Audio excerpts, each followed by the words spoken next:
Genius Hour is probably the best thing that happens in school.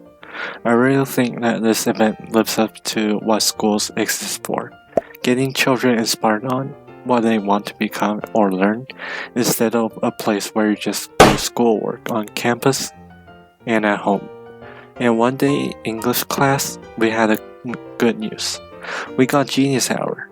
Honestly, my first reaction to this was like, what on earth is this?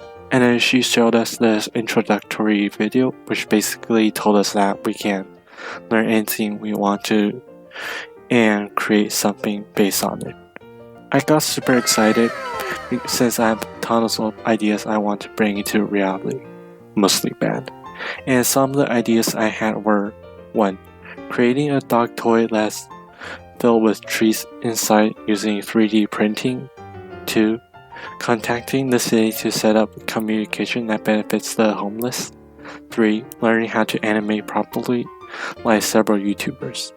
I did ideas 1 and 2 because I don't have a 3D printer, and I once tried emailing the mayor, but never got a response.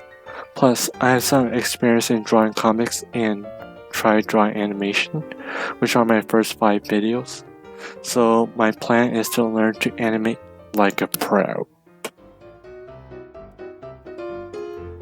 To start my Genius Hour project, I divided my time into weeks. Every 2 weeks there's a new objective. For my first 2 weeks, I basically searched up tutorials and guides on animation and cartooning. It was an easy 2 weeks, so I went ahead and doing week 3 to 4 stuff, which is writing the script and recording. This is where I kinda neglected the work for the 3rd week, since there were amounts of tests and quizzes waiting to ruin my time. I eventually had to start working on the script during the weekends, and I opened a new project to start drawing the animation. But first, I had to record to match up the frames with the audio and lip syncing. After some time preparing the audio, it's time to draw the frames for the 5th and 6th weeks. Drawing frames is the most time-consuming part of this animation.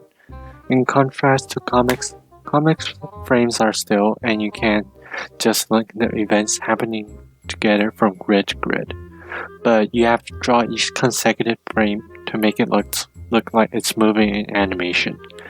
That's why I prefer using black and white for simplicity's sake when drawing animation. You can just guess what I'm doing these 2 weeks. Frames, frames, frames. Finally, my animation is done. Now to turn it into a complete video, which is what I'm going to do for the 7 and 8 weeks. Editing. To edit means to cut a length of certain sections and eliminate some unwanted sounds made from me. Now to add some background music. Thanks to Windows having a free editor in their Photos app, which I extensively use, now I can add music and sound effects into the video and test it, and it is good to go. Now what I need now is to upload it to YouTube. First, I upload it into the uploader for YouTube, which needs a thumbnail, and I have drawn already. You can check out my drawing time-lapse, link in the description. Now the description and the other stuff are done. Now I can release this video, which is what you are watching now. I think Genius Hour is sometimes a tedious project, but also a very cool one. Giving children a chance to invest in what they like doing and create something they absolutely enjoy making is a great educational program. But I guess sometimes you have to think carefully on what you want to do. On my side, I think it's surely very interesting, but sometimes irritating from all the wrong drains I drew. If we get another chance at Genius Hour, I want to create a game. Now, the things are all down, and I'm going to take a nap. Thank you for watching, and don't forget to like and subscribe. And see you next time.